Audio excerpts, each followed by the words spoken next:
These are the words of the Lord to the false pastors of the Christian church. This is around the world. God is addressing the false ministers. He is addressing the false prophets. He is addressing those who download their sermon from sermon.com. He is addressing the Baphomet and the elite and the Illuminati pastors around the world. Please don't think that this is a U.S. phenomenon. The Baphomet goes around the world. These elite groupings go around the world. God says, you have had your last chance. You are being sat down and removed from the heavenly office. False prophets, false pastors, you take my kindness for weakness. You think because I have tolerated you that I have a part with you, but that is not so. I am the Lord, holy and righteous. I have no part with the wicked. You will be taken down. Come off the field and take off my uniform. You don't represent me anymore. I am not giving you any more time. Come off the field and be removed from the house of God. And so the Lord was saying that he's going to sit down false pastors, false prophets, false leaders, false apostles, anyone else who has, first of all, you styled yourself to be a fivefold minister and you are not. The fivefold ministry is a divine office. It is given by God. You don't take it up. No man takes this honor to himself. It is the Lord who gives it, regardless of if it's evangelist, regardless if it's a teacher.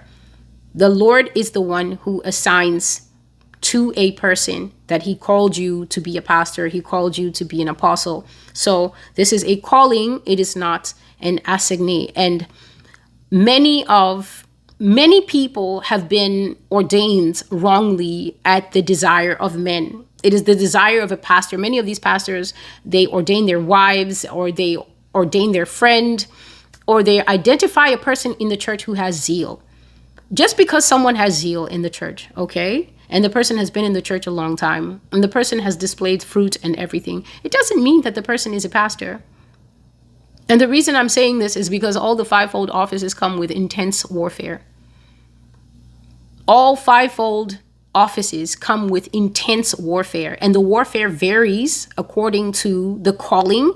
It varies according to what the vessel can bear, but it also varies according to what the purpose God has for the vessel is. If the Lord has a purpose for the vessel that is very great, the warfare will be out of this world. So if God has given someone a global ministry, an international ministry, then you are going to get straight up pythons and wolves and dragons as your opponents spiritually. But if you are, for instance, a youth pastor in a church that is no bigger than 200, 300 people, and if you are rightly called, God has that calling upon your life, and your pastor is wise and astute and is praying to God, who should I raise up? And the Lord brings up the image of the young man's face, brings up the name of the person to be an elder, brings up the name of the person to be a deacon or a deaconess. Then yes, when the pastor moves in order and ordains that person, because you are standing rightly in your position, you are a peg rightly positioned in place,